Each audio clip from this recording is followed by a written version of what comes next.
Welcome to the Needless Things podcast. I am your host, Dave West, and we are here to talk about San Diego Comic-Con 2025, the non-G.I. Joe portion. We'll be talking about G.I. Joe tomorrow night on Audible Interlude, a G.I. Joe podcast.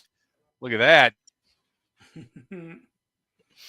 Joining me are our head of research, Ryan Schweck.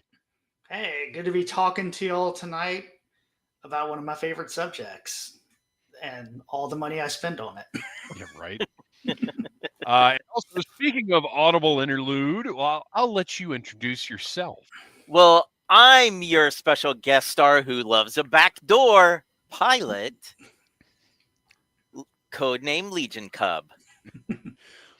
So we've got what we've done, because normally, now I say normally, because most other years there's so much new stuff at San Diego Comic-Con that we just have to pick and choose what we announce. We used to do these marathon audio episodes that would go like 2.5 hours, where we'd talk about, like, we'd say, okay, Mezco, and we'd talk about Mezco's stuff. Hasbro, we'd talk about Hasbro's stuff. NECA, and then, like, at some point, Jay would fall asleep, Ryan would throw up. I like how you say a 2.5 hour marathon, like it is this rare thing, since that's like our typical live stream. Well, we go or Audible. We go two. two. Mhm. But It's that extra back when 30. we were just audio, I tried to stay away from the 2-hour mark. And by the end of those two, we'd be like, all right, Mattel, it's fine. There'd be a lot of slurring. Yeah. There'd be a lot of slurring, and there'd be a lot of dropped segments. But what we've done tonight is we've got kind of a general overview we're going to do at the beginning, where there are a few key things that we're all going to talk about. And then we're going to go through and talk about our favorites. And then at the end, we've got some WTF things that we're going to discuss. So first, I want to mention again, tomorrow night, join us right here on the Needless Things YouTube channel for our Audible Interlude live stream. Is going to be San Diego Comic-Con, and it's going to be a short one because there's not much to talk about on the G.I. Joe front. All But that's the okay things because they announced already. Good, my gosh. But that's okay, because we'll be doing a sound off segment where the people tell us what to talk about. Oh, we're not there yet. Let me put that away. So, overall impression, San Diego Comic-Con 2025, unlike other years we've talked about these, there just wasn't a lot of wow this year, was there? No, not on any front. I mean, there weren't any big comic announcements that made me super excited. Even all the big hoopla about George Lucas finally being there and doing a panel, like it.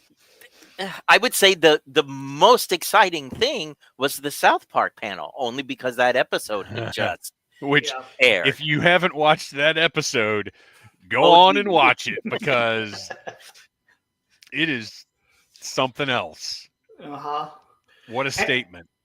It was weird because just on the show and movie front, it's like there weren't big announcements. It was just, hey, come watch the first 15 minutes of this.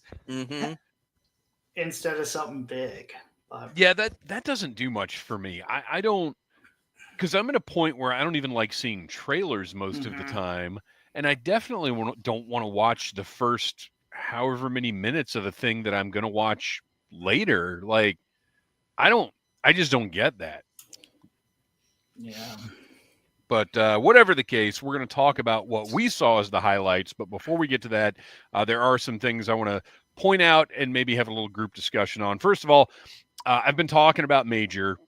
Major is started by Matt Cardona and Brian Myers, the former Zack Ryder and Kurt Hawkins from WWE. They've started their own podcast. Now they have their own toy company that is making big moves in the toy business. And the biggest one, they had a panel at San Diego Comic-Con to announce their partnership with AEW Wrestling. Major is now making licensed big rubber guys of AEW wrestlers.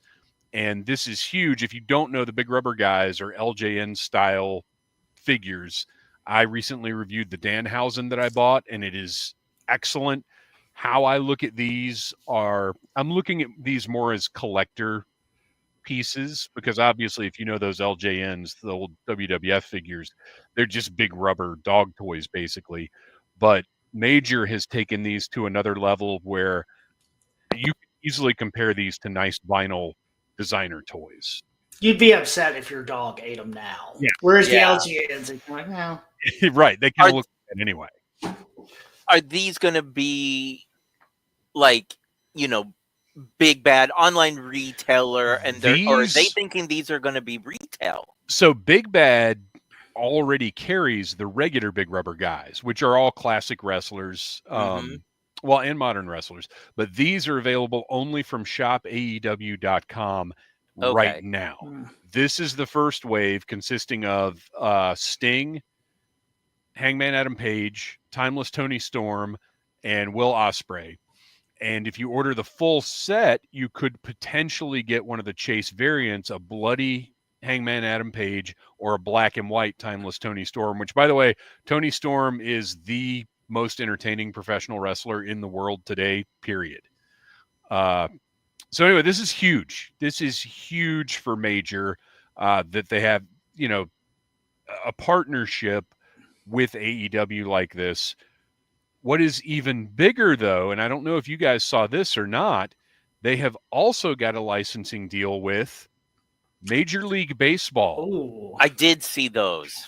And they are doing a mascot line of Big Rubber guys. So these are just like the other ones, the 8-inch rubber character figures. And the first wave is going to be the Mets, whatever that's called, and the Phillies, whatever that's called. Phillies Fanatic. I know that one, right? Possibly only because of It's Always Sunny. That's Mr. Met. Mr. Met. Uh-huh. So this is huge, because outside of like McFarland Sports Picks and Starting Lineup and stuff, there hasn't been a ton of licensing like this. And I don't know that anybody has ever done just a mascot series like this. I think Super 7 might have a few years ago. But again, these Big Rubber guys are substantive figures. Like, this is, if you're a baseball fan, you're going to get your team's mascot. This is a big, big deal. That's what I was thinking. Like, there's such a built-in market already for these. Right. That it's a good way to really promote themselves. Yeah, So I wouldn't be surprised too if stadiums get into this, because a lot of times when you go to games, there's certain games you get giveaways. Well, yeah, they do like the bobbleheads with the different paint jobs and stuff like that. I mean, the possibilities are endless here, and it really is. Like, you could easily do, even if the mascots don't do this, you could do away colors on this. You could do all kinds of repaints. I mean, you could do them in gold, I mean, whatever the market is ready for. So this is very exciting. These are two guys who started a toy company from nothing, and now are here. It's a really inspiring story. Next up for group discussion, this is the second part of why that's impressive. Mattel is doing their own line of LJN figures, only these are actual licensed LJN. Mattel has apparently either bought the name or made an agreement with whoever owns it. This has happened because of Big Rubber guys from Major, because Mattel saw the market for them and are like, oh, well, we need to get in on that. See, I saw these being talked about in photos over the weekend, and it really surprised me, because I was like, Mattel has had opportunities to do this for how many years? Why now? So now it all makes sense. That's why. That is 100% why. I'll be very curious. I mean, out of these three, I'll get the Dusty. It's Dusty. I'll get Dusty. And I'll review it, because I want to know if I had to guess, the quality on these will not be as good as the Big Rubber guys. Because already just from the sculpt, they're not quite as, like, once you see one of those in person, you really understand how impressive they are. But that being They said, went a little too literal, making it look like the ones from the 80s. Maybe. But having said that, this is good for everyone because this gets a wider piece of the market aware of the product. And once people know about Big Rubber Guys, they'll be collecting all of it. So it's the old, rising tide lifts all boats. I say that all the time, but it's a fact. Yeah, you get these and you're like, oh, I'd like Sting to go with it. And then Yeah. you go over. Yeah. Absolutely. Will you do your whole review on Dusty in Dusty voice? I will not. That tends to get out of control. All right, next up, another wrestling, which this is funny because as we're speaking, my wrestling section is getting packed up because I have to make room. But this is just very exciting because Jazzware's Vault is continuing with its Ring of Honor line, and we're finally getting an Elite-style Colt Cabana figure. It's been a long time. This man deserves a figure as much as anybody does. Christopher Daniels from Ring of Honor era, which also works for TNA era. And then Dalton Castle, who is one of my all-time favorites. If you think Gorgeous George, if you think over-the-top, really flamboyant, wild, just go on YouTube, look up Dalton Castle, and you will be entertained. So it's just really cool that Jazzwares is using this vault, which is their online sales. It's Mattel Creations. It's Hasbro Pulse. It's the same kind of thing. It's really cool that they're using that to get these figures out that, maybe you wouldn't see in Walmart or Target, but that do deserve to be made. I think the next one is not wrestling. There we go. I want to talk about this real quick. So I still collect the little guys, the vintage collection Star Wars figures, and we got a peek at the Jedi Spirits 3-pack that's coming out. Have they announced when it's coming out? I don't know if I saw a date on this one. Yeah, I don't remember. So coming at some point. And I really appreciate that it has both heads for Anakin. It's got Sebastian Shaw, which now every time I say that, I almost say Sebastian Stan. It's got this, which would be a really weird inclusion in this set. Sebastian Shaw and what's his face? Hayden Christensen. Yeah. I like that. But to me, the heads look weird because they're just regular heads. Yeah.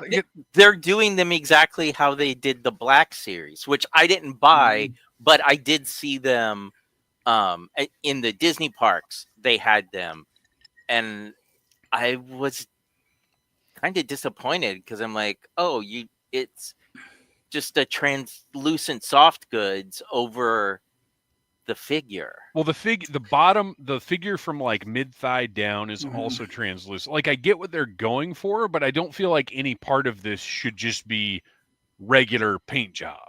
Right. You should go back to that original Spirit of Obi-Wan slug figure. Just make them completely translucent. Like Iceman. Yeah. Maybe not quite that, but yeah, it doesn't quite hit for me. Did the Black Series one also come with the Sebastian Shaw portrait? No. Oh, and that was the other reason why I was like, Yeah, I didn't get it. If it had that, I would have bought it. Well, I'll be curious to see. I don't know if this is. Sometimes they show. Well, this doesn't say it's a render, so I guess this is actual boxed product. So yeah, I'm being real picky about what I buy now anyway. But this probably isn't going to make it for me. I think it's weird they have them labeled as Jedi Spirit and not Force Ghost. Well, I think that's because the original wasn't Obi-Wan the first one to come out. Yes. No. I think it was Jedi. Dumbledore was. Oh, wrong. Sorry. I think it was Jedi Spirit Obi-Wan. Like, I wonder if it's because this is vintage collection and it's like a nod to old school, terminology. What else? Oh, here we go. Look, I'm just right out of the gate. This is not for me. I've already got two of these. I've got the one that looks like this, and then I've got the one with the different paint job with the face. on the front. I can't remember. Was it blue? I can't quite see it from here. It's like around the corner from where I am. It's got the blue with the teeth. And, yeah. Yeah.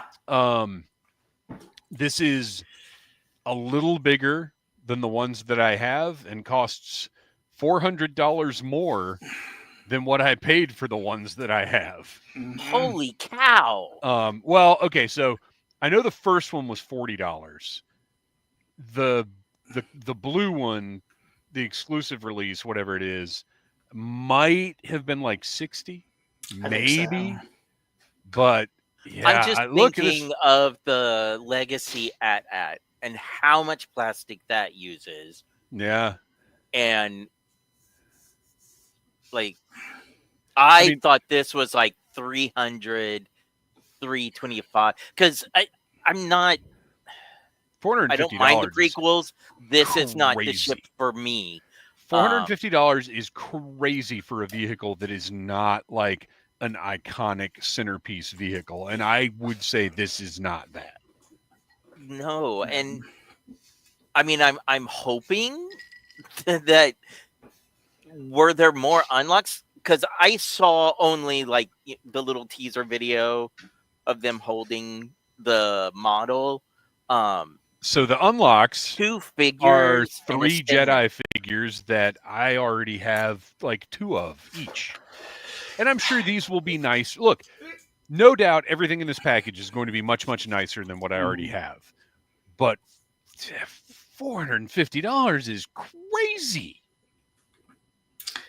And the point of the HasLabs were supposed to be get something we've never done before. Right. Get something we can't put out. Well, you've done this. And it wasn't as nice. They couldn't sit in the Ford Gunner bubbles. And I think they said this one's 33% bigger. So it's 20%. It's 20% bigger. Kristian, if you don't mind, put Blitz's. I really like the way Blitz 0065 put this. Ambitious price tag. That's a kind way to say that. Yeah. I mean, again, congrats to the people who are super excited. Yeah, and absolutely. Want this version of that ship. I just hope they do right by you all for that much money. Look, I think they will. Look, I've got plenty of HasLabs. It's going to be a great product. Mm-hmm. But as somebody who couldn't even justify spending the money for the Cantina, which is something I really wanted, I just don't get it. So RecShip85 says, I feel like part of the problem is that those previously slightly smaller models exist. So people don't really see the reason to upgrade to this. Mm-hmm. Well, and also the problem with that is if you have those slightly smaller models and get this one, then those don't even work in your collection anymore. Look, you got to do perspective. You put some in the back, this one up front. That's why I have my Kenner X-Wing hanging up way behind my vintage collection X-Wings. Yeah, it works. I do think it's funny. Yeah, last year in vintage collection, it was, what did they call it? The Tatooine has been their push. Was it Return to Tatooine was the marketing push? And so this year is going to be Geonosis is what they announced with this. Because what do people love? Attack of the Clones. Yeah.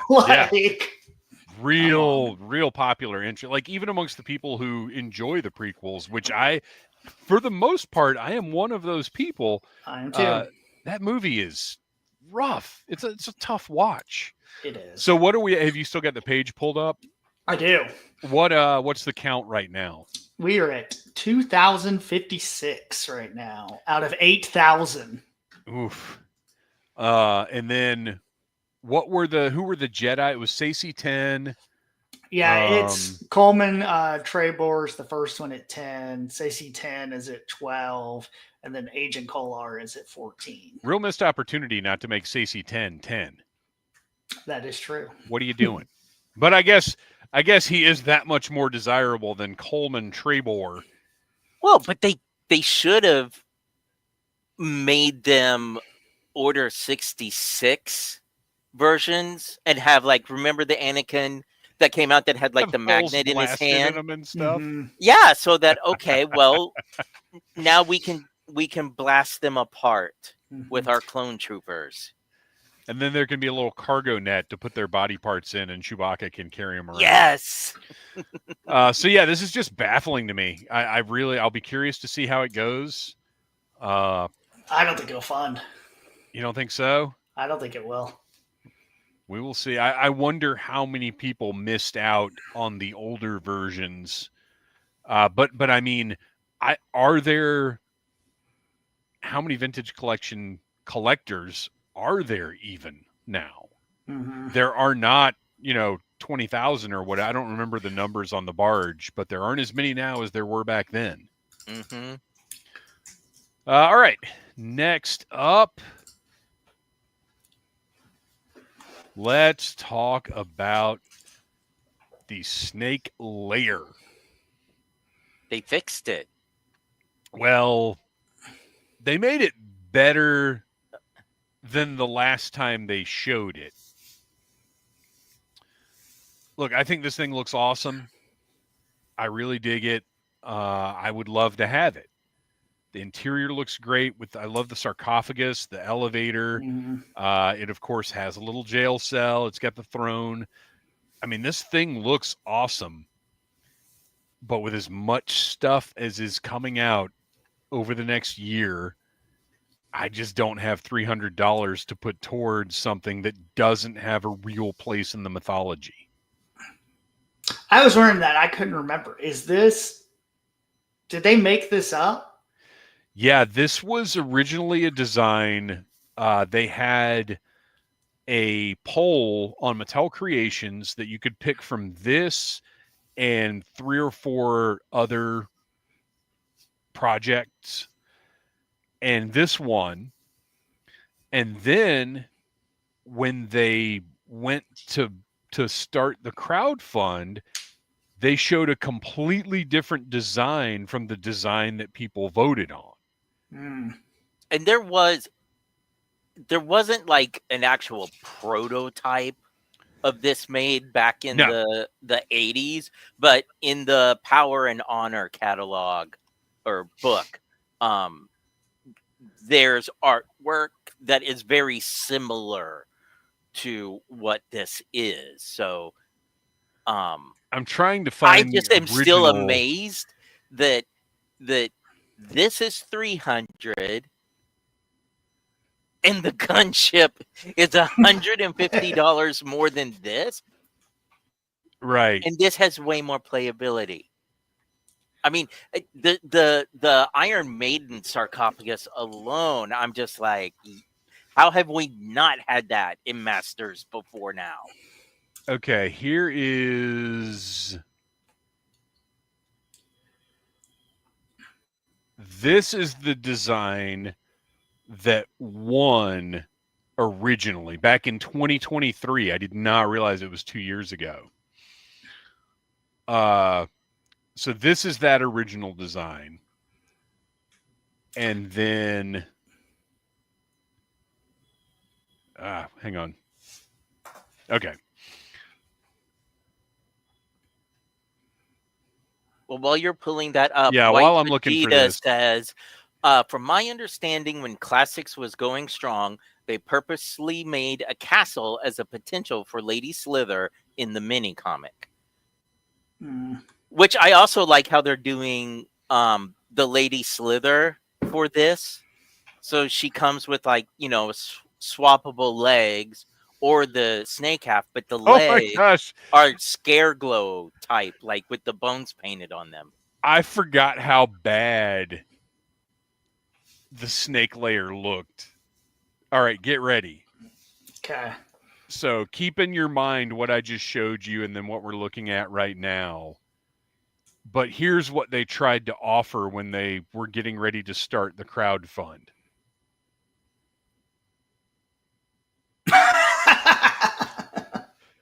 It's so bad. I had forgotten it was this bad. It looks like was it Imaginext in that company? That's what I said. That's exactly what I said about it. This almost makes me want to buy the new one because it's so much better than this. So you can see, compared to what we looked at before, This is awful. So anyway, that was after it won the poll. Mattel said, "Okay, time to talk about this crowdfund and put this up," and everybody was like, "Fuck off!" This was first trailer Sonic level of revolt in the fandom. It's Uncanny Valley Sonic. You're right. So anyway, so that was that, and then this is the one they're offering now. Which, oh my gosh, this is now. I almost want to buy it now. Right. Holy cow. Is that a pillory on top of it? What is that? Yes. Oh, I think it is. It is. Oh, that's great. I didn't even notice that. I thought it was like because I didn't look that closely at this because it's just not in the budget. So I just thought it was like a radar or something. Who knows? So yeah, here's that's the exterior. Here's back to the interior. We've got some little vines down there on the bottom right. Looks great. And then this is let me get my notes here. Oh, you know what would help if I pulled up the correct notes? I was working on the Audible interlude notes for tomorrow night. That's what I've got pulled up. Not helpful for our non-G.I. Joe episode. Okay, now I've got the right notes pulled up. And so 6,000 backers just to get it made, which is a pretty reasonable number. Mm-hmm. At 8,000 backers, it unlocks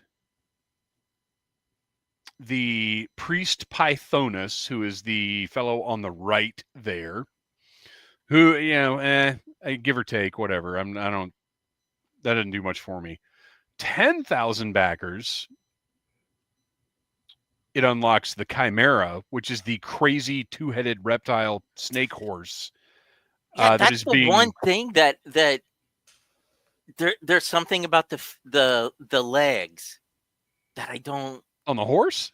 Yeah, I know. Really? It's crazy. Huh. I like it. I love it. I love this thing. I love everything about it. And then when you get to the legs, I'm like, oh, I just feel like they messed up somehow. Interesting. I really like it. And then sitting on the Chimera is the skeletal Lady Slither. And if you back it by 814, or I can't remember if you back it by 814 or if it funds by 814, it unlocks that skeletal Lady Slither, which does come with the full tail, just like the regular Lady Slither. It looks great. I think I'm not crazy about the High Priest, but the other two I think are fantastic stretch goals. Yeah. So if I can sell enough of these wrestling figures, maybe I will back this thing. All right. That brings us to our best in show segment, where what we've done is each of us have picked 10 things that we're super stoked about, or at least a little stoked about, because I don't know that there's a whole lot that's super stoked level from this San Diego Comic-Con. But we're going to start, Kristian. We're going to go in the same order we did when we did Toy Fair. I will mention all of our images came from the generous folks at toynewsy.com and toyark.com, with the exception of one image that I'll let Kristian explain once we get to it.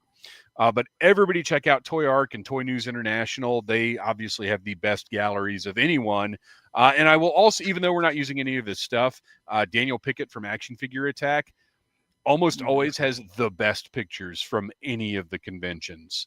I almost quit podcasting, live streaming, everything over putting one of these pictures together tonight. I'll point it out when we get to it. But let's go ahead and kick things off. Kristian, you are up first. Explain this. Yes. Okay.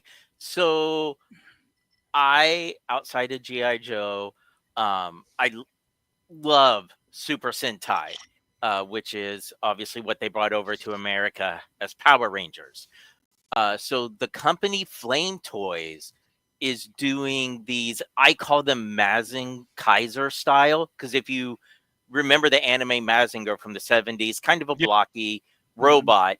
And then in the 2000s, late 90s, early 2000s, when they decided to, give him the more updated anime style, he was now Mazing Kaiser.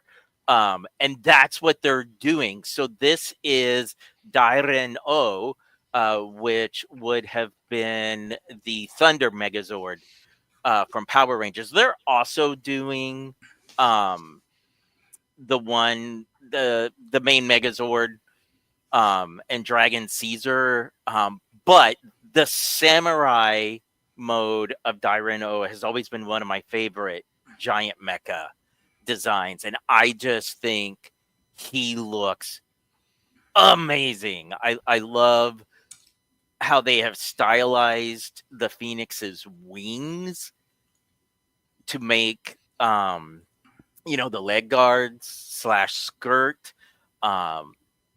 They kept obviously all the original colors because the lion is green, folks. It's not black.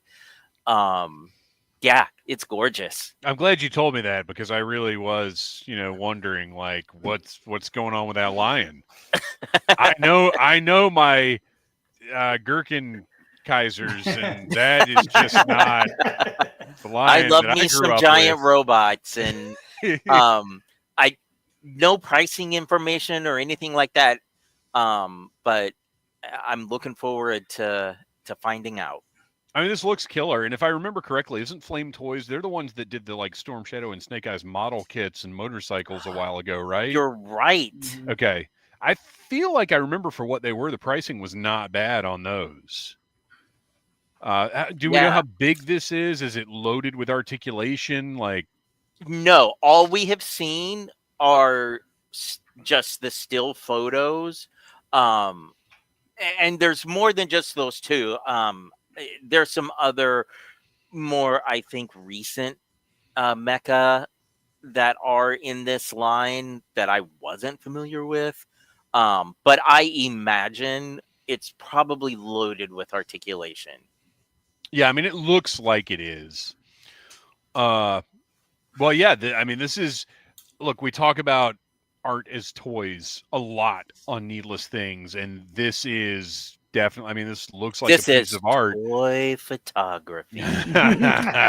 But it also looks like a good, now it doesn't look like anything you're going to hand to a kid, but I imagine the price point will prevent that as well. Right. But it looks like a cool piece of art. Like, I dig it. Good choice. Something interesting and different.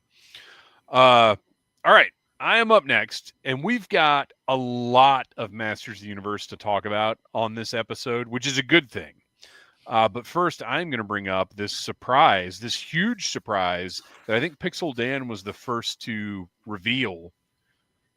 And that is the vintage style Castle Grayskull. Gorgeous, based on the original concept art of Castle Grayskull, back when it was actually gray, with those, wild, like neon green almost highlights.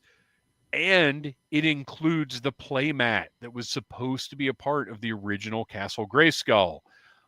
I pre-ordered this instantly. It went up on Amazon, I think Thursday night. I think it was one of the first things to go up for pre-order from San Diego Comic-Con. And it also has the original accessory colors on it. Like, it's very, very 70s looking. It is the prototype through and through. Yeah. Unfortunately, I didn't order it because I only am doing Masterverse / New Eternia, and so the scale is off.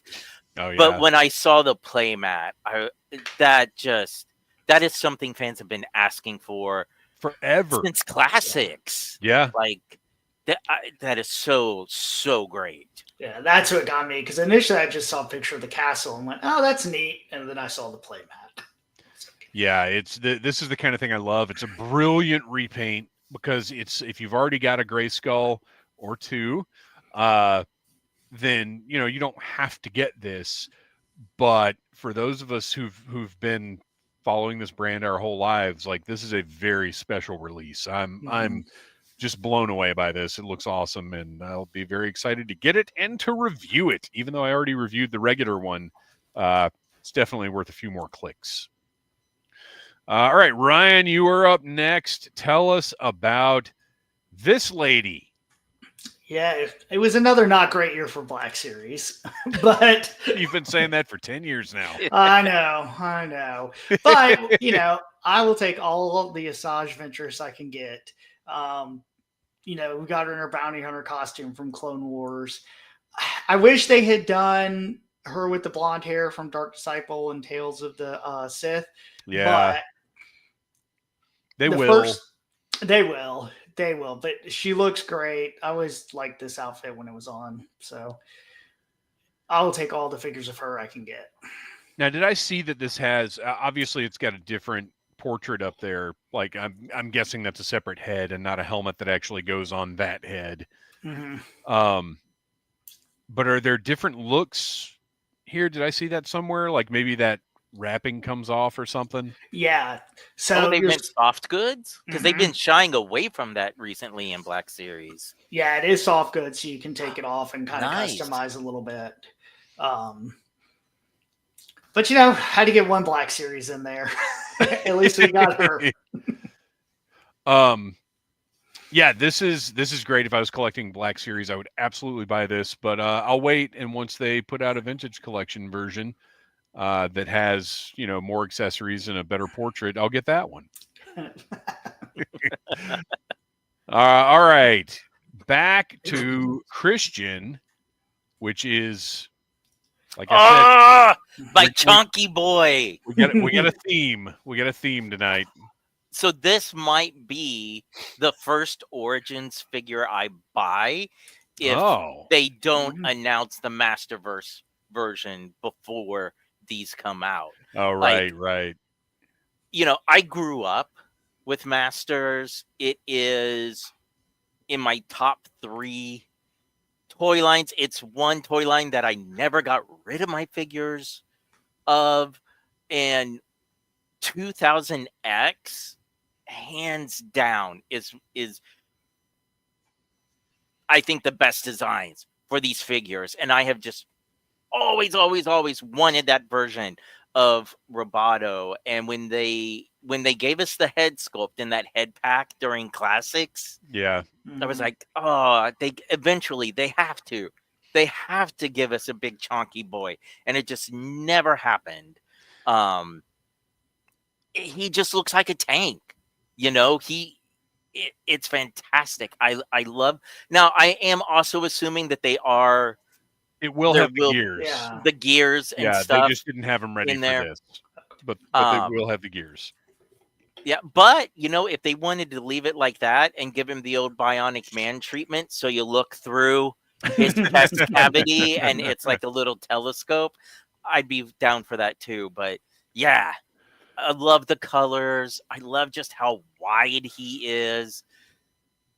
It's great. And I love that they are bringing 2000X into the line. Yeah, this was very exciting to see. And my next pick is all of it. And this is where I almost quit.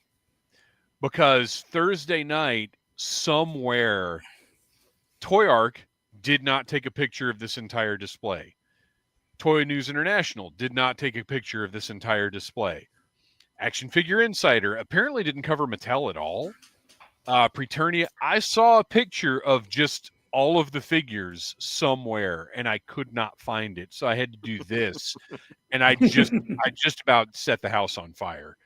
But this, to me, I said there wasn't really any mind-blowing wow stuff. This was mind-blowing wow stuff to me because, Kristian, like you, I grew up with Masters of the Universe. Well, all 3 of us grew up with Masters of the Universe, but I didn't have a lot of the toys when I was a kid, and it didn't stick with me like lots of other franchises. Like, I always had a soft spot for it, but it was never like one of my big things until the 2002 cartoon came out.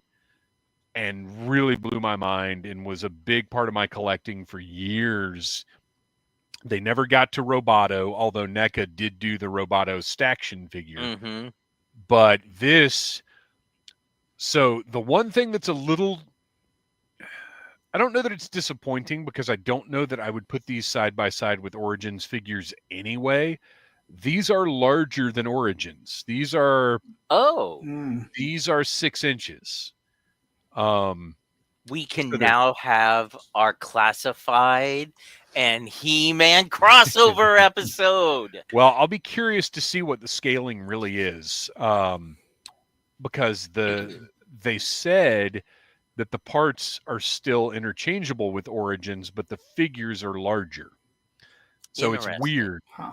But, as much as I love those Four Horsemen sculpts from that original toy line, this looks like the animation. Mm-hmm. Yeah. And I just couldn't be more excited. And it's also very, very exciting that they showed so many at once and not just like a wave of 4, because right off the bat, we've got Roboto, Ram Man, Stratos, Mossman, Prince Adam, Triclops, Skeletor, He-Man, Zodak, Man-at-Arms, Evil Lyn, Clawful, and Beastman. That's 1, 2, 3, 4, 5, 6, 7, 8, 9, 10, 11, 12, 13 figures they're showing right off the bat. And these are like, prototypes, paint masters, whatever these are, wherever these are in the production process. Like, they're not showing us renders first. They're not showing us those, blank 3D printed bucks first. Like, these are pretty far along. Yeah. For a first look. Yeah. This says we are committed. Yes. To this, and you're going to get the other characters that we're not showing you.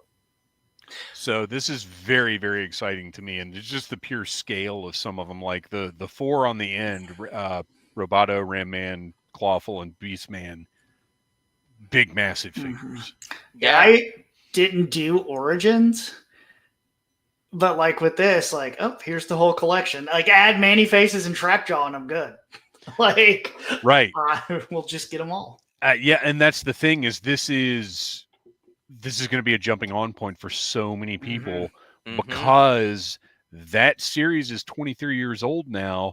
There are people who grew up with that as their Masters of the Universe. Like, this is almost the Super 7 concept of, hey, let's take that property from 20 years ago and articulate it like people wanted it then.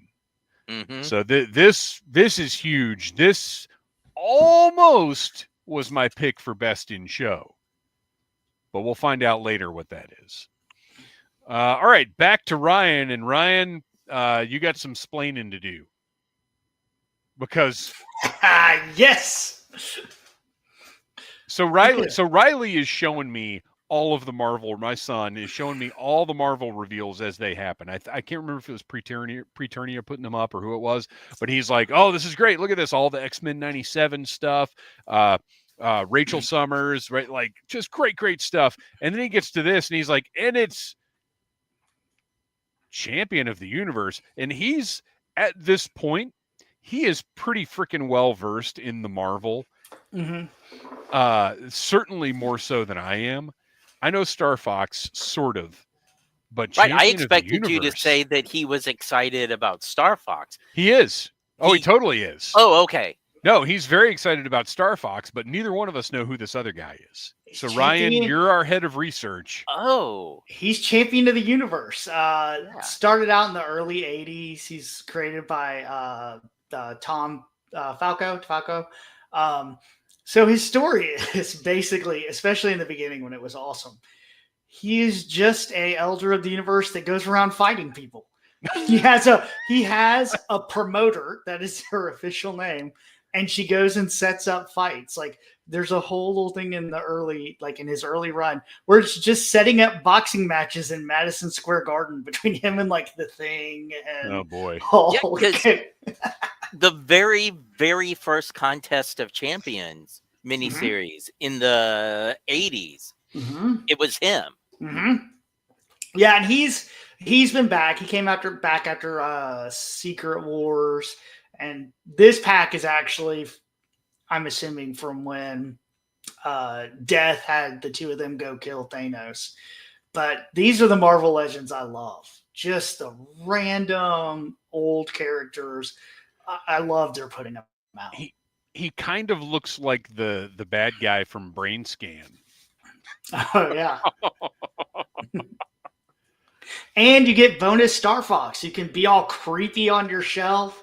See now, because I am actually rereading that era. I decided I wanted to reread the whole Hank Pym, getting voted out as an Avenger, and Star Fox comes on. And as a kid, I had different memories of Star Fox because I was never a fan of when in She-Hulk when they started, writing him to be that kind of creepy guy.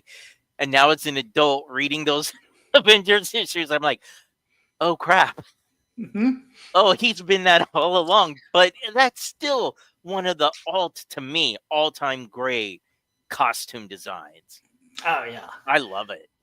Yeah, this is such a good pack. I can't wait. I wish, and it was outside of the story, but they need to find a way to put Pip the Troll out too. Mm-hmm. I thought Star Fox would come with Pip at some point, but I mean that would have made sense since they both showed up in one of the movies. That movie we don't talk about much. Oh, that movie was great. What Although are you I talking about? like it. I'm just kidding. That movie was terrible. All right, Kristian. Okay. Which, by the way, Kristian, I had to find a little better quality picture than the one that you sent me. I can't remember if the photo I pulled for this one was from Toy Arc or the one you pulled had a thin layer of Vaseline on it. Well, they do that with ladies to make them look young and beautiful. So this is the new Mondo release of She-Ra and Swiftwind. It's the first they've done of Swifty, and I mean, as great as the She-Ra looks, and I'll get a little bit more into her in a moment, that is hands down the best Swiftwind that has ever been made. Yeah. I mean, he is just absolutely gorgeous. And when you look at all the accessories that he comes with, like not just what you see in this photo, but he includes his son from the last She-Ra episode, different sculpts for the main, so you have like the flying look, the not flying, and She-Ra comes with, so this is obviously her cartoon look, and then they have the pieces to give her original toy style look, and they gave her the armor pieces to make bubble power She-Ra, and it will actually blow bubbles, her wand. So Mondo figures are way outside of my price point, but that is going to be worth every penny for the people that get her. Where did my screen go? How much will that go for, you think? I mean, the regular Mondo figures, just the a standalone figure is like $250. It's got to be like $600. Hang on, I've got the page pulled up here.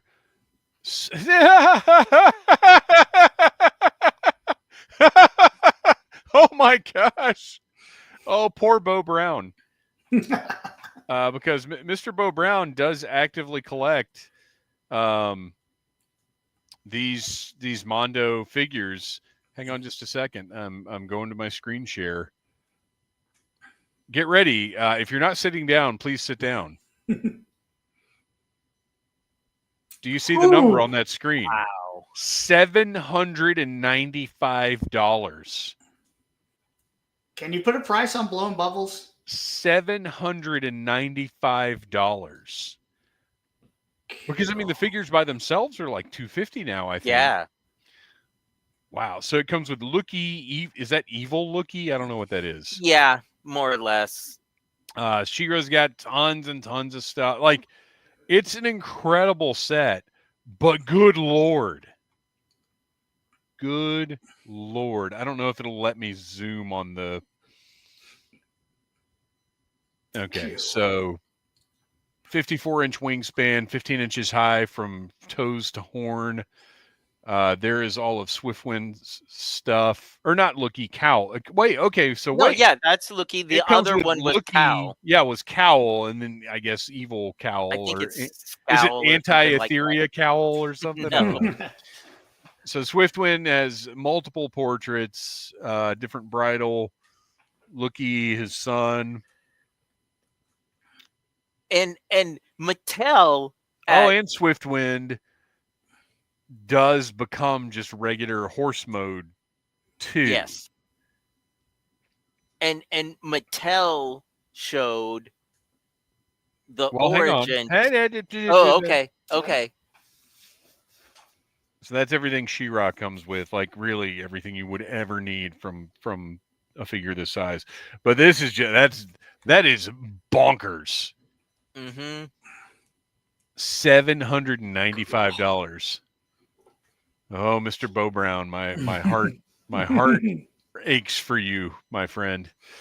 So for those of you who aren't going to get it, going back to Snowcats for the second time. Yeah, right. Okay, so that's speaking of, this is the one I'm excited about. This is the Masters of the Universe Origins version. Look at that little pathetic thing. I feel bad now, and I'm not going to say what I wanted to. Well, no, I mean this it's a different toy line. It's a different scale. It's a different price. This will not cost a tenth of what we just looked at cost. No, I'm very excited about this one. Mark Harkness coming in and saying the evil cowl is called Red Eye. Oh, okay. Thank you. Well, there you go. No, I'm very excited for this one, and I'm glad they're actually doing something for the 40th anniversary of Princess of Power, because it's been a little lackluster thus far. I was going to say they should maybe put some more pop characters into the Origins line. You think? Well, and they showed I didn't get a picture of it because it's just not in our top stuff. They showed a new Scorpion character to go with the Evil Horde, but they have not produced Scorpia. Yeah. I'm like, what are we doing here? But anyway, this picture is from Toy News International, but was taken by Roy Juarez, and this will be offered in September. I'm guessing through Mattel Creations. I believe so. We'll find out. So I'm excited for this one because we need Swiftwind.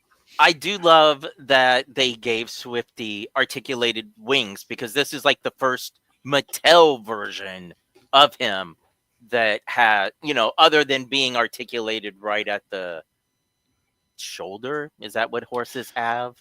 Yeah, I would say it's the shoulder. Your wing socket. Are they just? Yeah, they are just solid pieces, aren't they? They are. Mm-hmm. All right. So next up, let's see. Oh, Ryan, I didn't even see these until you sent me the pictures. Yeah. Who is this? That is the Mezco 5 points. Articulation. They're doing Christmas Vacation. There's the one you can't see here. They've got the Clark in the Santa costume from the cover of the VHS. Oh, okay. I might not get that one, but I will absolutely get Merry Christmas, the Shitter's Full. Yeah, that's pretty good. Mezco 5 point stuff is fun. I appreciate that they're doing that, and it's a price point that most people can handle. Yeah, I'll put these out with my Christmas decorations. Yeah, well, and that's what I've got him over here. I just got a Santa figure that's in the style of the old WWF Hasbro figures, reviewed right here on the Needless Things YouTube channel. But he's got to be packed up with my Santa stuff, because Santas don't stay out year round. That's just not a thing. Uh-oh. I guess I need to pack up my naughty or nice shelf. Yeah, you can't leave that out all year. What are you thinking? Yeah. That's crazy. It's inappropriate. So we've got Clark and Cousin Eddie. Very nice. You know what? If they had showed the whole family, I would go in on these. I'd be like, that's cool. I'd like to have that little collection. I'd like to have a Griswold nativity scene. Oh, that would be nice. If they did Clark and Ellen in the pose from when the cops bust in, I would buy that in a second. Ellen with her revealing Christmas top. Oh yeah, that thing's insane. All right, moving on. Kristian, back to you. Yes. So Should we what? start calling you Kristar? Right? I thought that Marvel Legends had given up on doing any more Kristar figures because it's been like what, 2 years? Yeah. But I'm also now Has thinking, it been 2 years? yeah, it wasn't last year San Diego, because last year San Diego was ROM.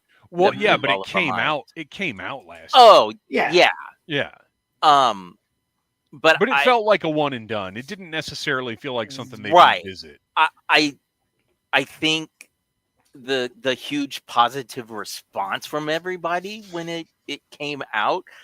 So yeah. them giving us Warbow, like, fantastic. This shows me that, in that slow way that Marvel Legends likes to take 30 years to complete teams, Right. that we're going to continue getting more. And they didn't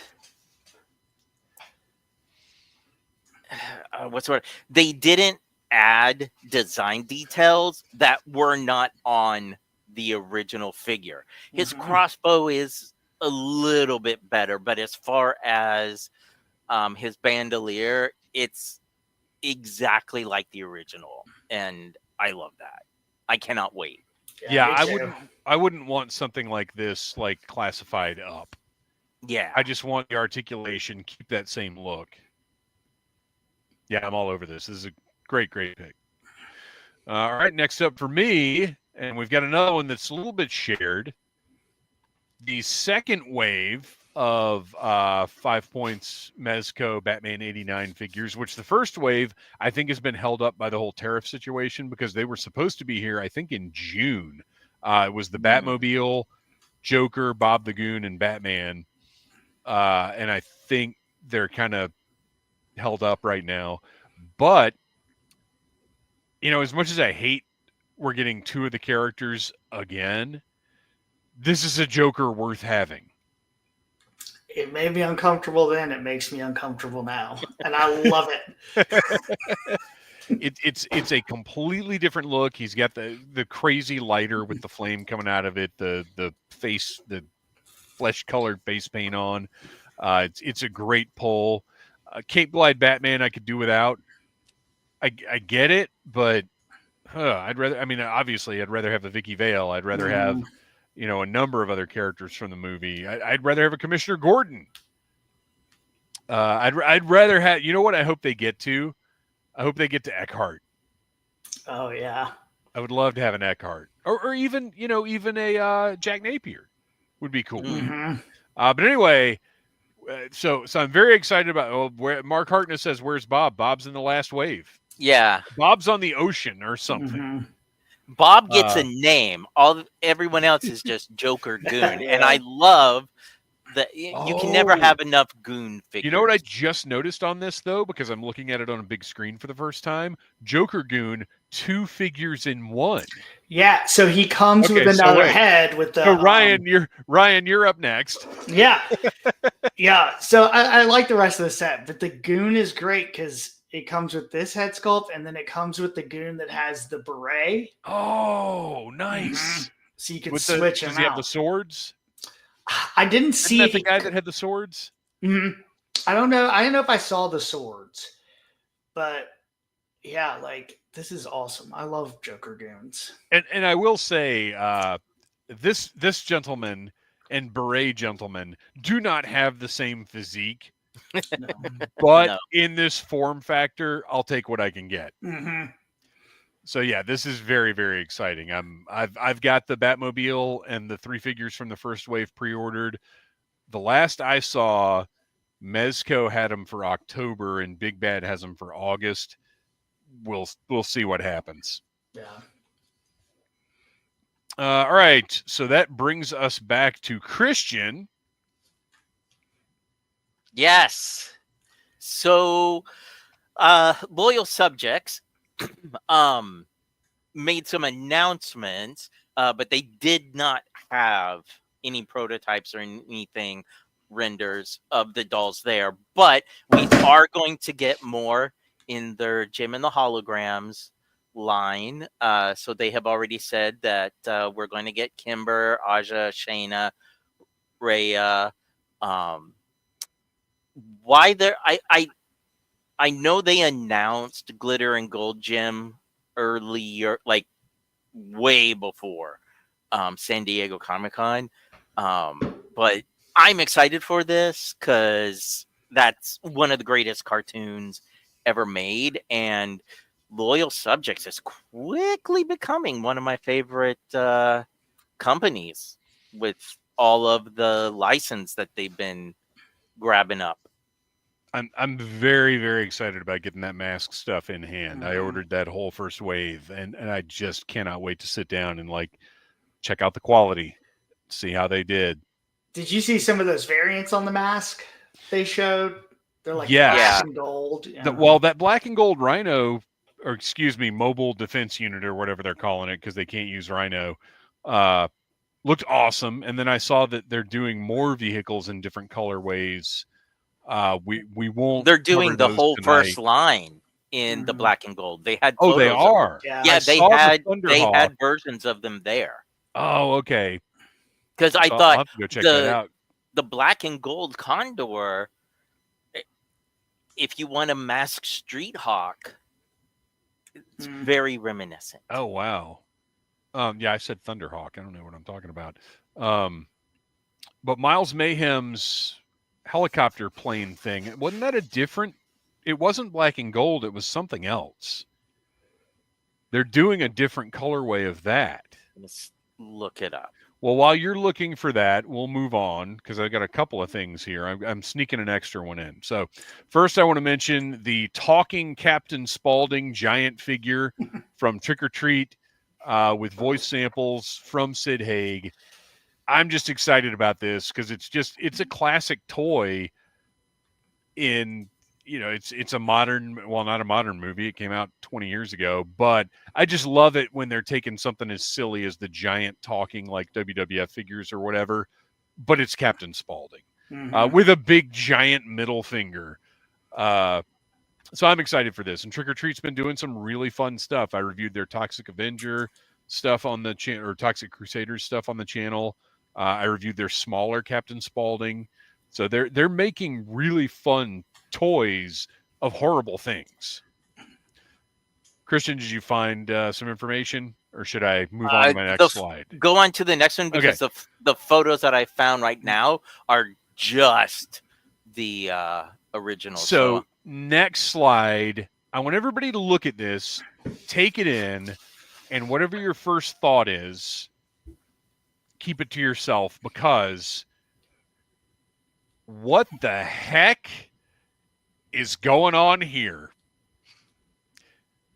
These are Bad Buddy arms that can be swapped out with any of the life-size Ultimate figures that Trick or Treat makes.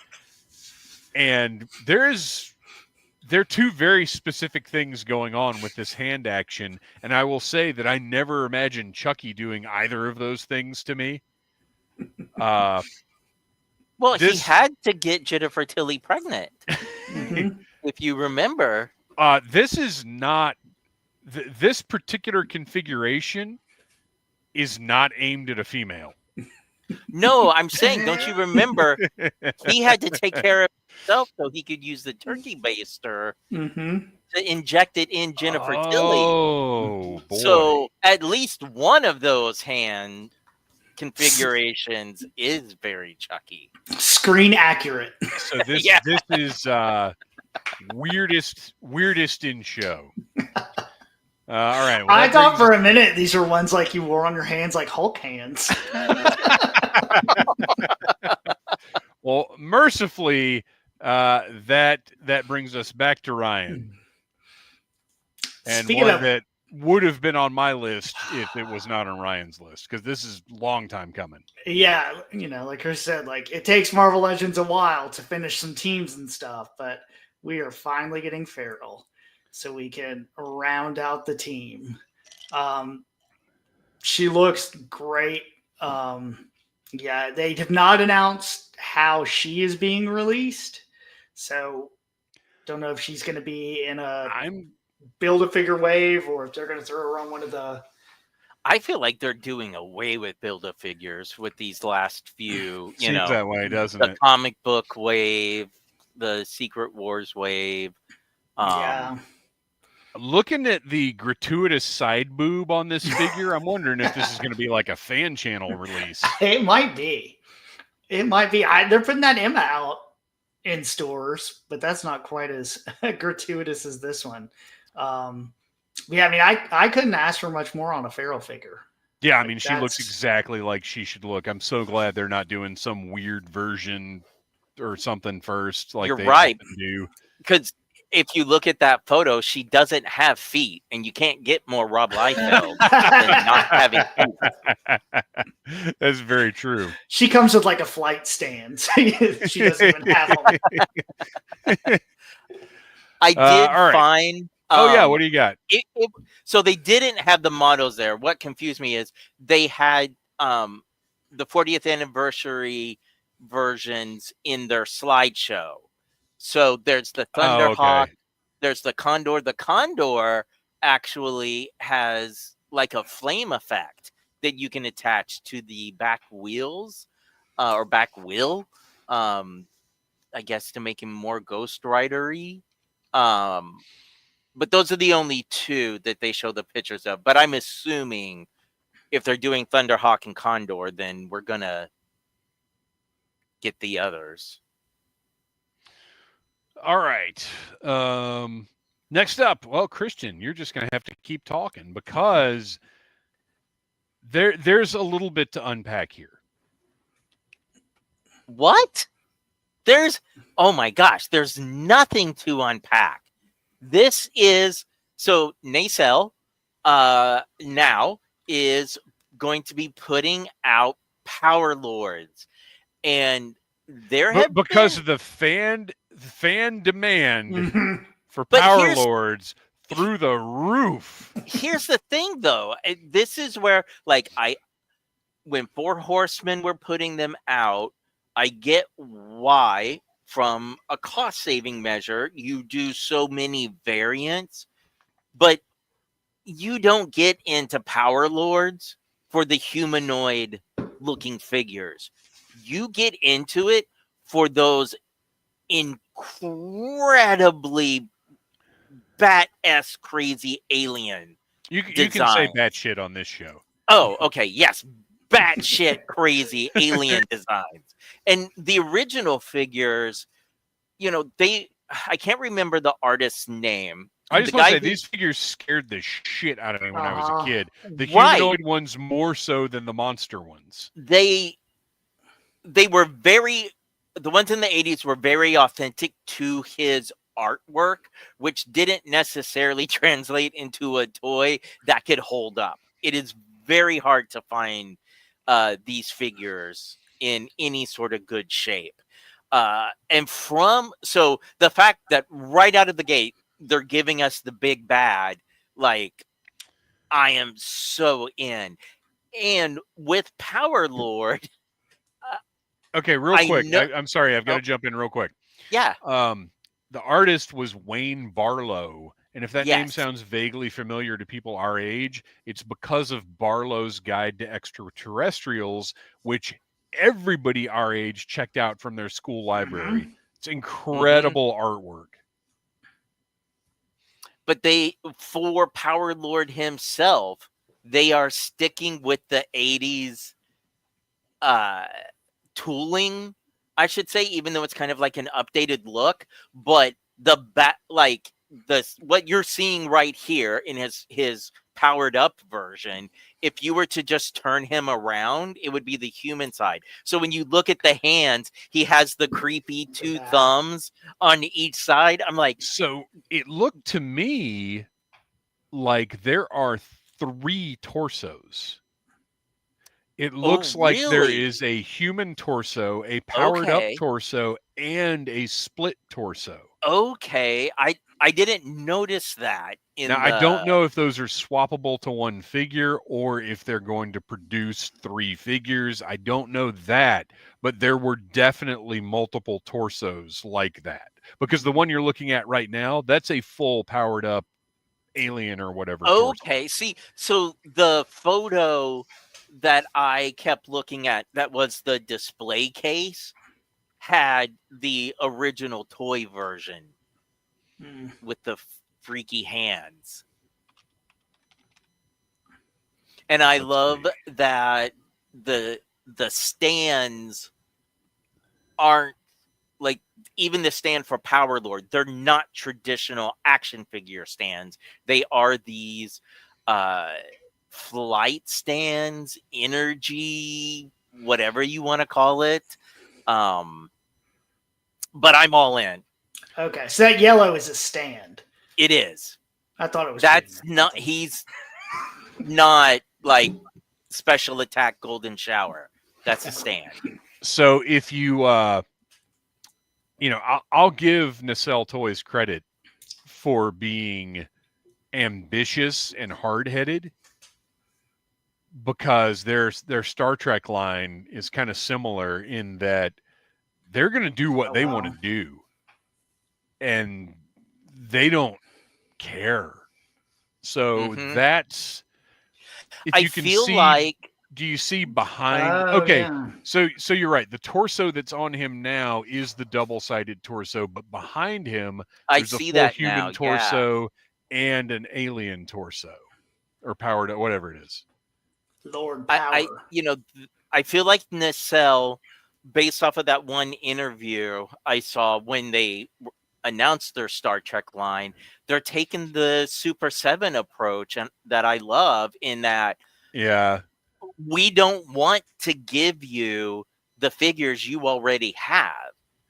Like, if you collected the 4 Horsemen wave, you have like 50 versions of Atom Power, and same with Grip Talk. It was like those were the only 2.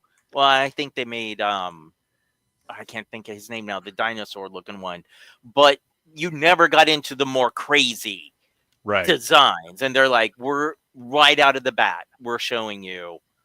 So again, a lot of the images we're using tonight come from toyark.com, my personal favorite source on the internet, but Toys News International tends to be a little more wide ranging than Toy Ark does. But this image is from Toy Ark, and it looks like, with that placard, so it looks like everything there is this figure.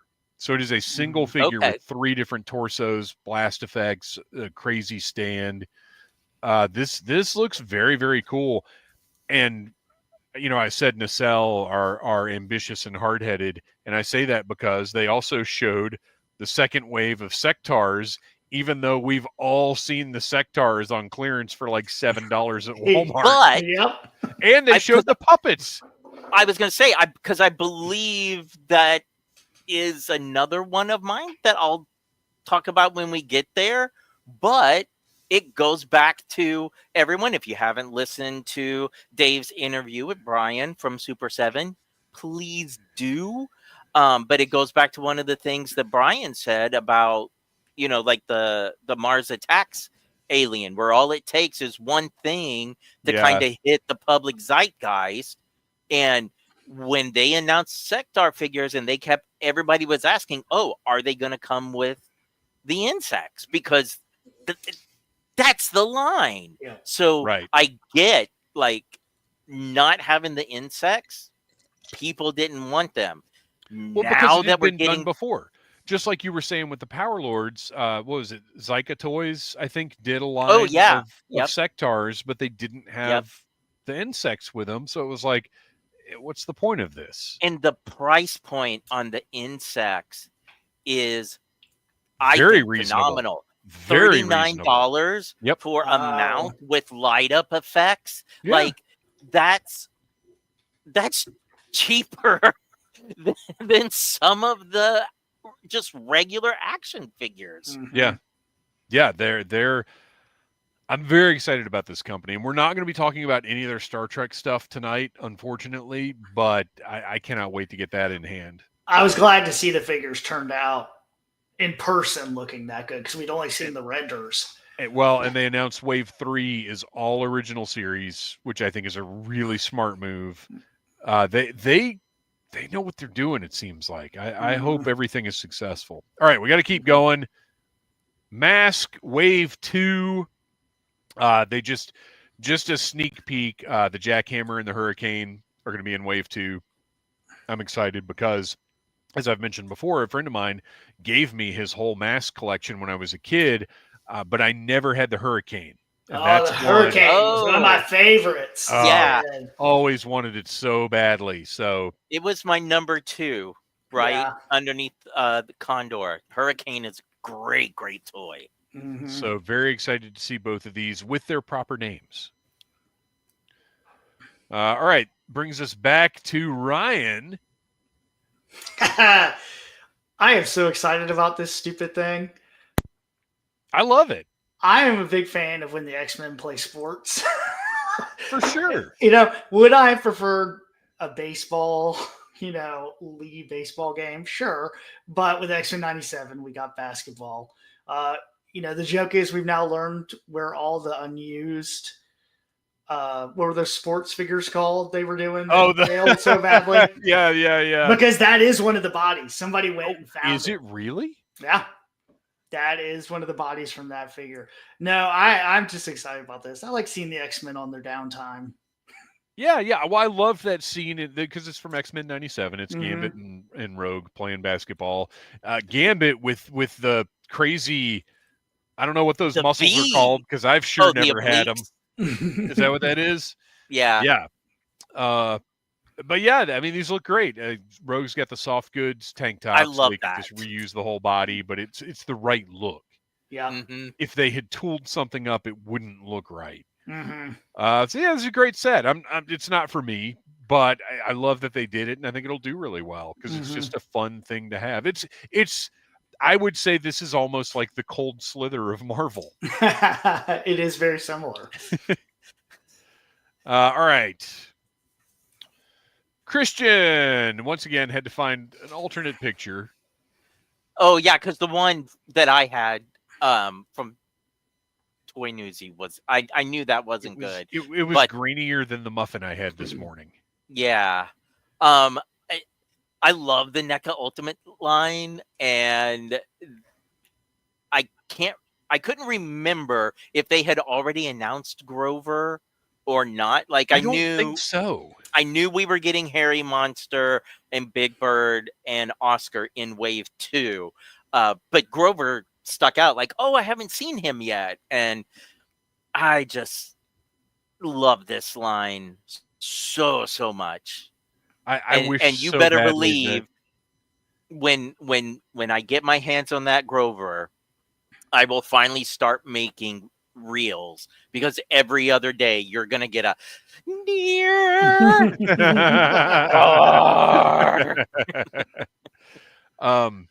Yeah, I wish so badly they could get the license for the Muppets, but unfortunately that's Disney.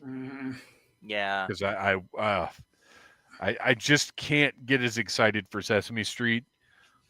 But once they make a Super Grover, which I would 100% expect to be a con exclusive next year, I'm in. Yeah. Done deal. And I love that they're making that little mustache guy whose name I have no idea of, but that's great. All right. Next up for me, a company that I've really fallen away from over the past year or so. Mezco showed something that I'm going to have to get. It's perfect for their style. Mm-hmm. This is their wheelhouse to me. Like, this just looks great. And I have never seen a Batman Year One figure that I was totally satisfied with. Mm-hmm. Yeah, this figure is gorgeous. It really is, like the simplicity of it, the proportions of it. And I mean, this is the first look we're getting. And you know how Mezco is, the final product will look much better than this. Yeah. Mezco, they surprised me this year with a few things in there. Just how they looked, and like, we used to love Mezco so much, and I dropped out of it. But I was looking at some of theirs, and I was like, I've got another one in here that I'm probably gonna end up with. All right. So again, year one Batman, Mezco's 112 Collective for anybody listening and not watching the feed. Although you should watch the feed. Next up, we've got a double header because you both picked it. Well, all three of us picked this one. Bring her on. I know who it is. Yeah. This is so freaking exciting. Speaking of finishing teams, Excalibur, just one of my favorite comics of all time. Anything Chris Claremont I'm pretty happy with, but Excalibur hit me in a sweet spot because I found it completely on my own and was the only one of my friends that read it. Mm-hmm. And it's so weird. So anyway, this is not my pick. This is Ryan's pick. Ryan, talk about Miss Summers. I mean, how this has been at the top of people's lists for how long? And we've gotten one Rachel Gray figure from Legends, and that was the Broodwave piece of junk Marvel girl, which I still have. But her Hound costume is what everybody wanted. I'm really glad she comes with the two head sculpts. If you want to put the regular Rachel head on, I guess that's fine, but I don't know why you would do that. But I noticed on this one, actually, now that you pulled up the picture, that she's got the little comic. Right. So she's going to be a blister carded. Which makes you think that Farrell is going to be that way, too. She didn't have a comic, though. Mark Harkness with they did. Eagle eyes. Love that they misspelled Phoenix. And yes listeners. On the slide that we're looking at from Marvel's presentation, Phoenix is spelled Pheonix. That's hilarious. Oh, yeah. Look, I get it. When you're busy putting together presentations, things slip through the cracks. It happens. Mm-hmm. So I guess I should have put myself in this pick as well. Oh, wait, you know what I did, though? I did include myself in this because my next one was the Mattel LJN. So I moved that up. So this is all three of ours for that pick. So next up, I might have gotten out of order. Wait, Kristian, Dave, Ryan. Yeah, I did. Whatever. We'll keep going. Nobody's keeping track. All right. Kristian, this is yours. I don't know what this is. Yeah. So, I should have had it pulled up because I'm still awesome. writing an Alan Davis high from that Phoenix figure. So there is a company. If you go on Toy Newsy, I believe it is, or Toy Arc, you will find these. But I am a huge Ultraman fan, and Ultraman Leo is in my top 3 favorite. I love his design along with his partner Astra. So over in Japan, they've been making Ultraman figures like this for a while. They're tall. I mean, they're pretty much just almost statues. They're not posable. Oh, okay. So this is like a big vinyl toy. Yeah, but they sculpted so well. I wondered if it look was, just like they do on the show, and that's the whole purpose of them.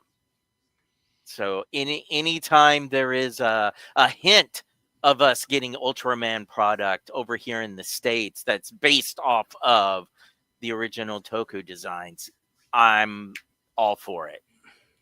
Now, do you think those eyes look like they're lit up, or is that just an incredible paint job? I think they do. Nice. Yeah, it's a cool looking figure. I dig it. All right. Oh, we're out of order now, and I'm not even going to worry about it. Ryan.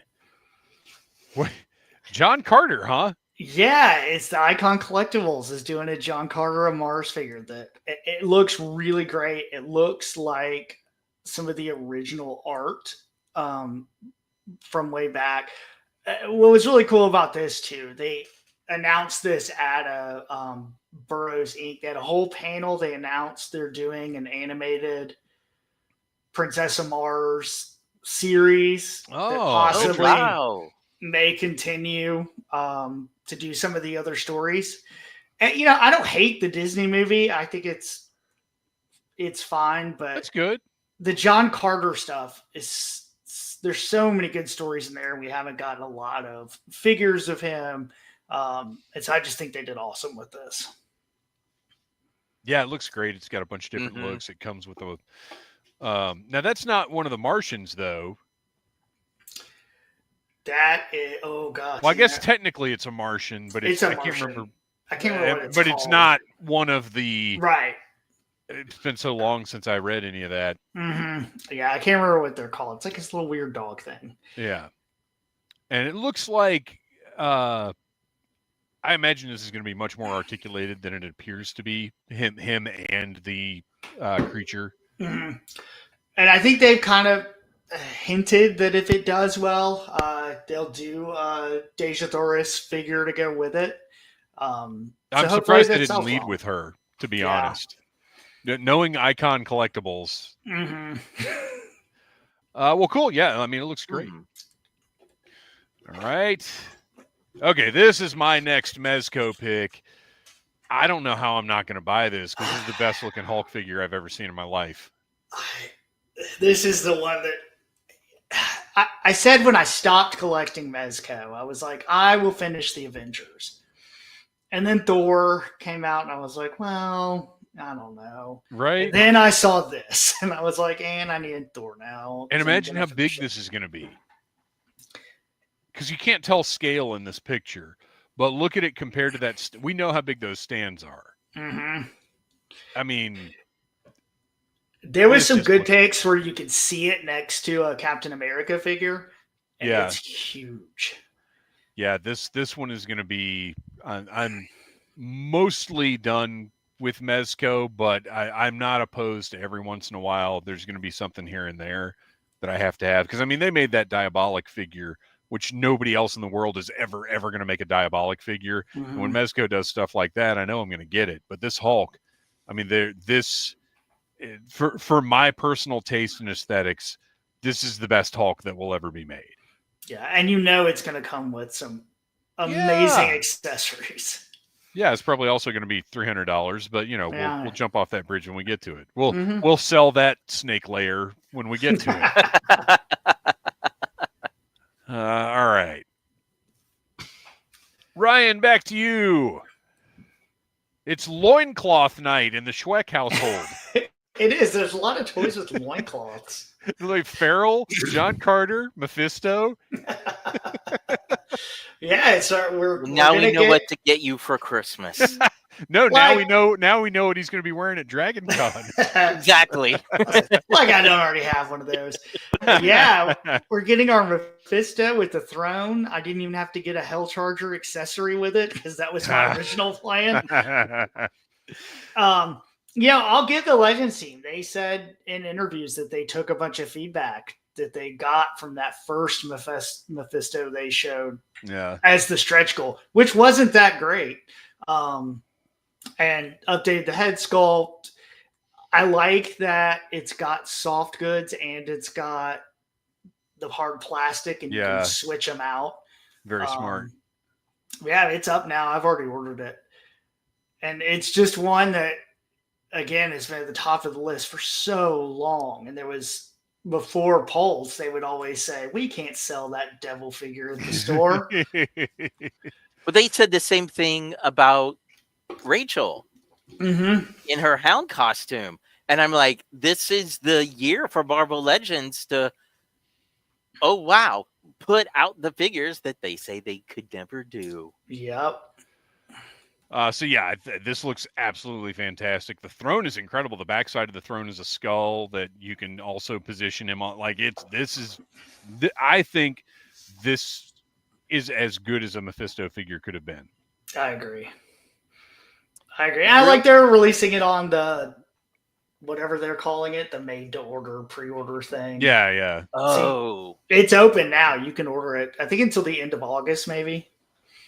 Yeah, I hope they're going to utilize that more across all the brands because it's a really good solid. They've done Dragon Man, the Sentinels. I don't know what else, but I like that.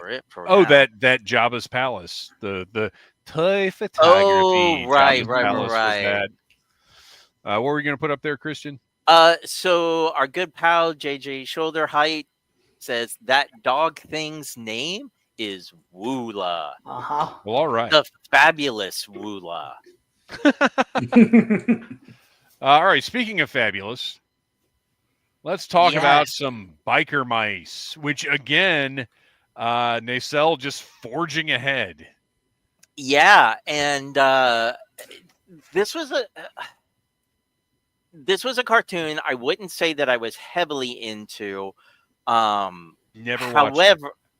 However, one of my earliest Dragon Cons, there was a trio of cosplayers that did the 3 main mice figures, and they were so well done that I've just always loved the design of the characters.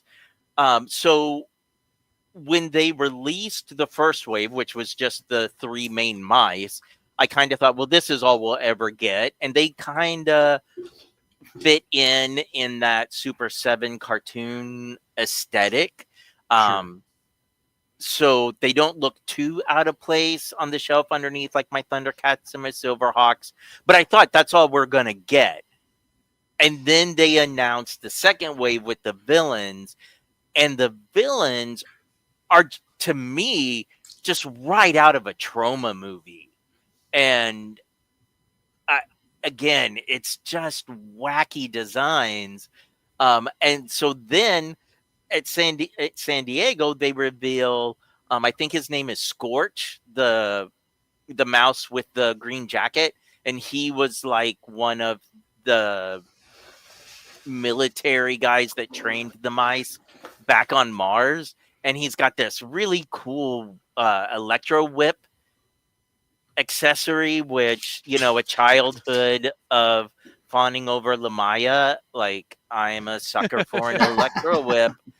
So yeah, hey, how are you? By the way, how are you guys enjoying your Black Series Lamaya? Is that a real good figure? What? Oh yeah, that's right. Sorry. You're cruel. You are so cruel.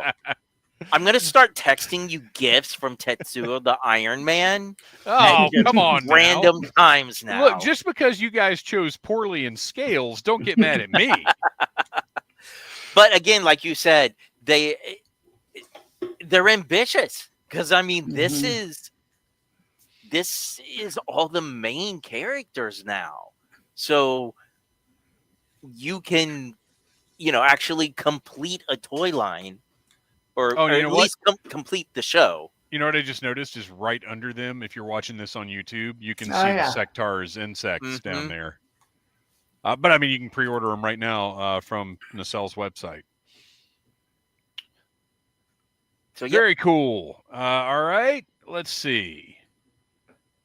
That was almost on mine, but I figured this is my best in show.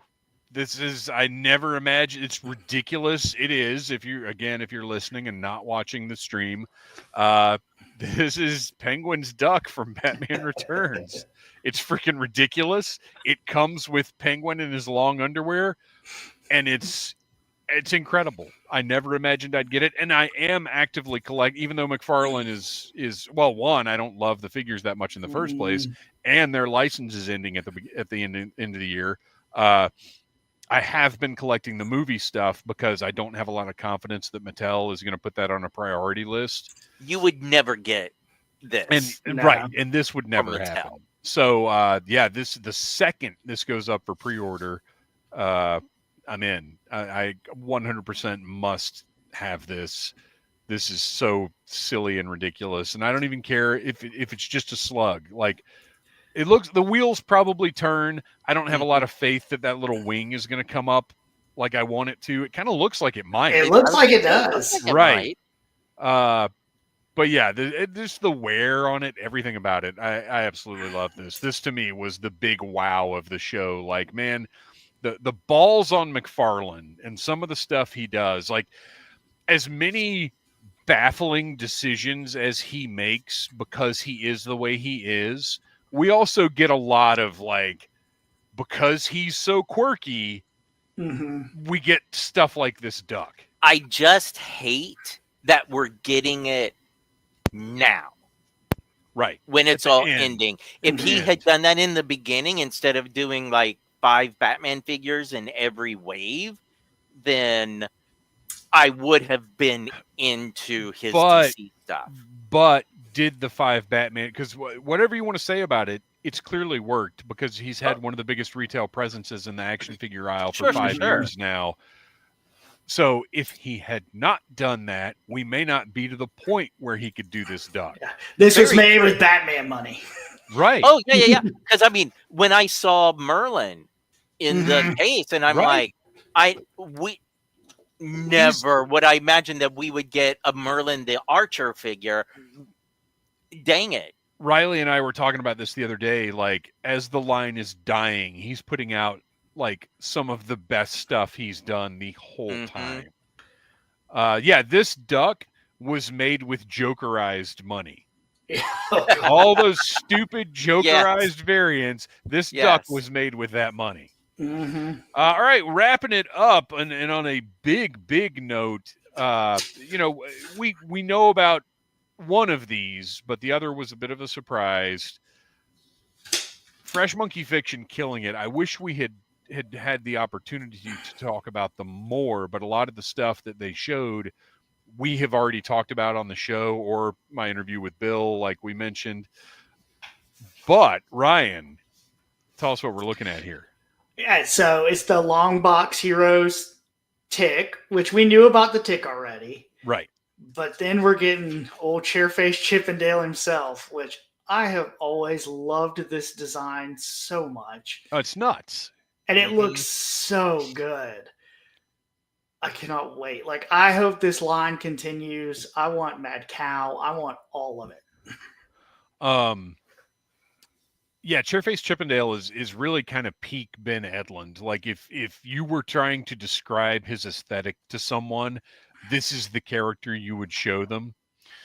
The to his right is the summer exclusive Beach Party Tick, which we saw in the the Toylanta live stream.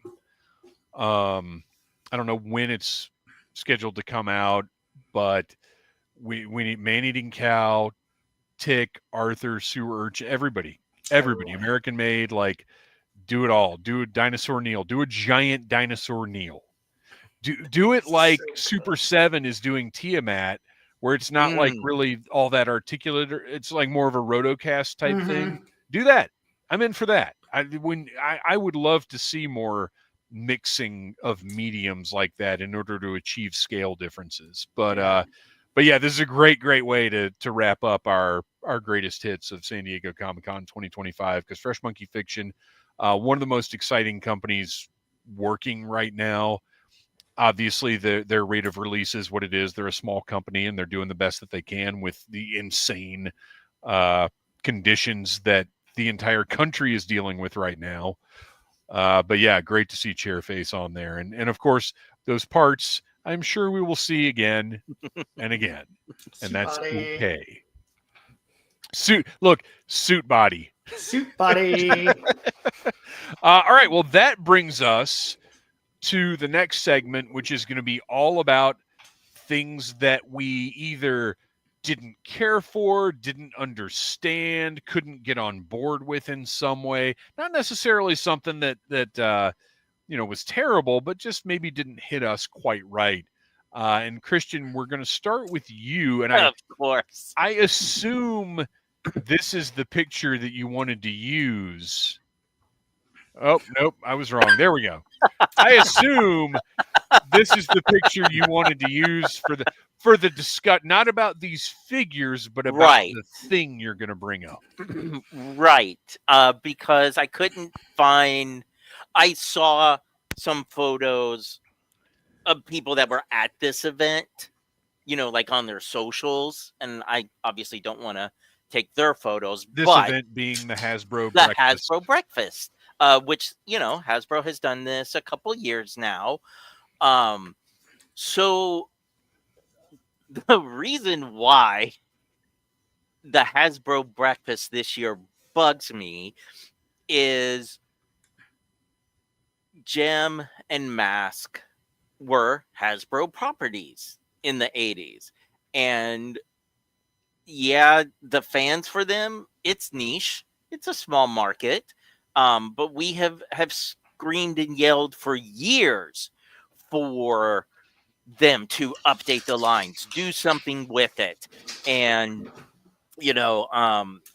Hasbro farmed out Gem to Integrity Dolls to do a line of highly collector and expensive dolls that extended past what their original contract was, showing Hasbro there is a market for this if you get it in front of the right people and you put care into it, right? So all this to say, the Hasbro breakfast this year, besides showing off G.I. Joe, was to show off Mask and Gem. When Hasbro isn't doing these figures. Yeah, okay, they still own the rights, but they farmed the production of these toys to Loyal Subjects. Loyal Subjects has done such a great job. Granted, we don't have the Mask figures in hand yet, but everything they have done promotion wise and announcement wise with the line has gathered all this goodwill and this excitement.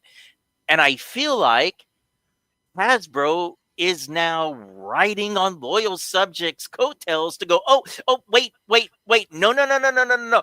Don't forget, these are ours. Loyal Subjects should be getting all the credit. It should have been the Hasbro breakfast asterisk with Loyal Subjects. Because if you don't have the balls to make something yourself and you give it to somebody else and they make it really, really cool, you don't get to take that and then plaster it all over your media going, look at my cool thing. You were chicken shit. Sorry. So I don't agree with any of that. I think that's know. a bunch of crazy talk.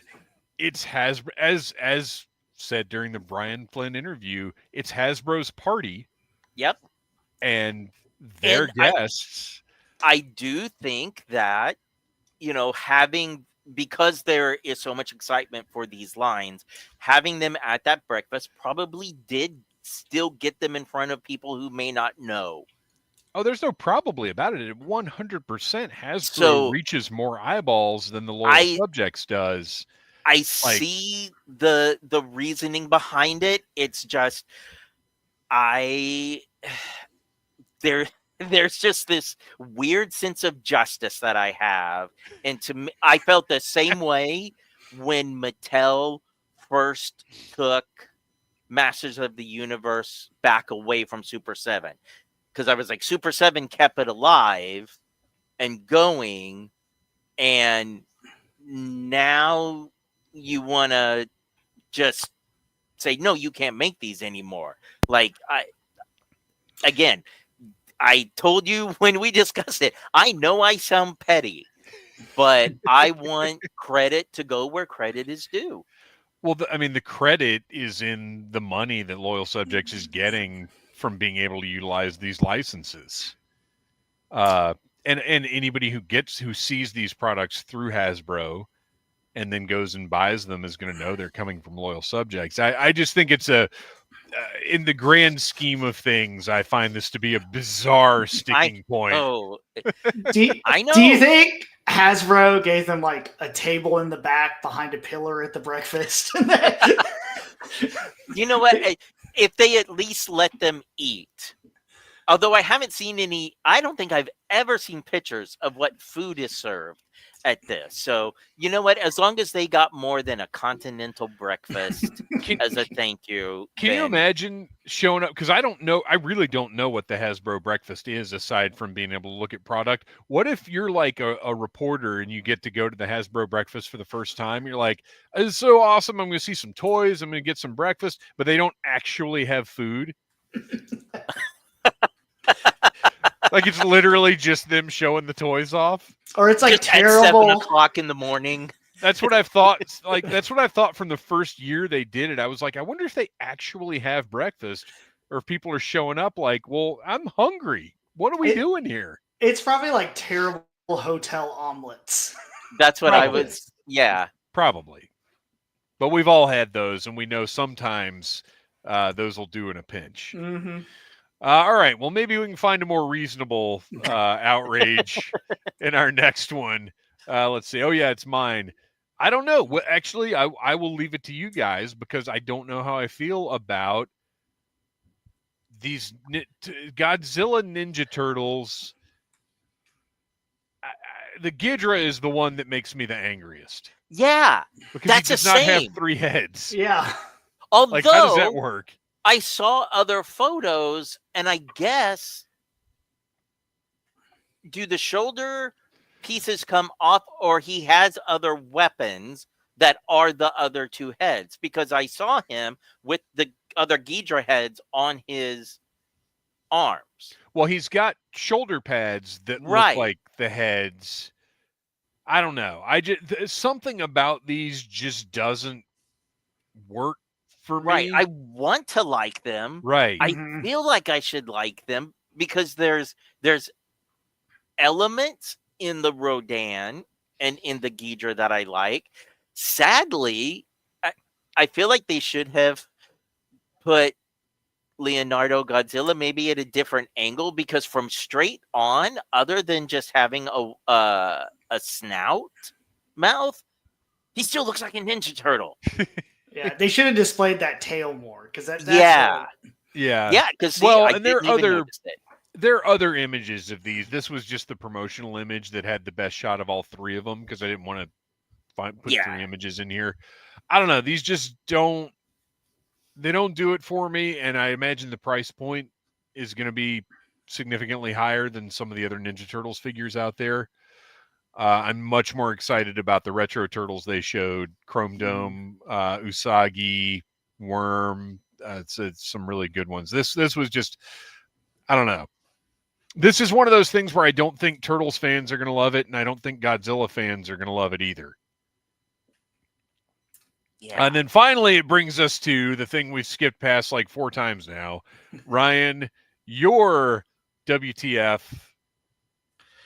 Okay. So the Garfield Ninja Turtle is fine. I have no problem with the Garfield Ninja Turtle. The WTF is the Lovecraftian horror that is that Odie. Yeah, it makes you uncomfortable, and I don't like it. Yeah, I agree. That was the first thing. Well, first of all, it's just bizarre that NECA's doing Garfield, because Boss Fight has the Garfield license. And I know everybody has every license now, so it like really doesn't even matter and isn't a thing. But this is just weird. It really is. And I like to imagine Garfield cutting people up with that little pizza slicer. Well, yeah, and also, like, I get that it's a mashup with Ninja Turtles, but he doesn't come with any lasagna? I think they like pizza. I think they tried to say that was pizza lasagna. That's why they're stacked, is what I saw in a writing or some write-up of it. But yeah, how does that ODC? What terrible life does that OD live? There was a Japanese from the 60s horror movie on Shudder right now. I think it's called Tomogo or something like that, where these people get trapped on this island, shipwrecked on this island, where there are these mushroom people, like these sentient mushrooms, and that's what that reminds me of. And yeah, no. So we do have an answer for this. Mark Harkness, who apparently knows everything in the universe, asked Jim Davis. He drew it 30 years ago. So apparently this is Jim Davis's concept of Garfield and Odie as Ninja Turtles. And I don't think we have ever had as bottomless a font of information in one of these streams as Mark Harkness. I don't know who you are, but I hope your job involves this knowledge. And I hope you're related to Agatha. Oh, yeah. So that wraps up the WTF segment. We only had one each. We didn't want to get too crazy with these because we're not here to disparage things we don't understand. We just have questions sometimes. And that also wraps up this live stream. So guys, we got to do some talking here. Ryan, where can we find you? What else are we up to? You can find me. I co-host Execute Chapter 66, a Star Wars fiction podcast where we do book reviews about every 2 weeks, and sometimes shows and movies and just other Star Wars things. And then, like the other two gentlemen, we will be at Dragon Con. We don't have our schedule yet from the Star Wars track, but we'll be doing the wrap-up of the High Republic. I know. And what was your best in show? Oh, I thought we were doing that. Sorry. We'll come back to that too. My best in show, it's tough. I can't decide between Mephisto and Rachel. Like, Marvel Legends really filled in so many holes this year. And I think I'm about to go Rachel. Kristian, where can we find you? What are you up to? So you can find me every single Monday, wherever you get your podcasts with the Audible Interlude. You can see me tomorrow on our San Diego Comic-Con live stream. You can also see my toy photography on Instagram under the name Legion Cub. And what was your best in show? Absolutely, that Rachel. Yeah. And as I said, mine was the Batman duck. I mean, that was the I can't believe this is happening, which is somebody else's WTF. So it just shows you taste is what it is. Thanks for watching, everybody. We're gonna wrap things up. Our music is by Les Sexoflex. Check out lesexoflex.com. Follow us on Instagram at Needless Things Channel, and check us out right here tomorrow night for Audible Interlude, a G.I. Joe podcast. Thanks, everybody.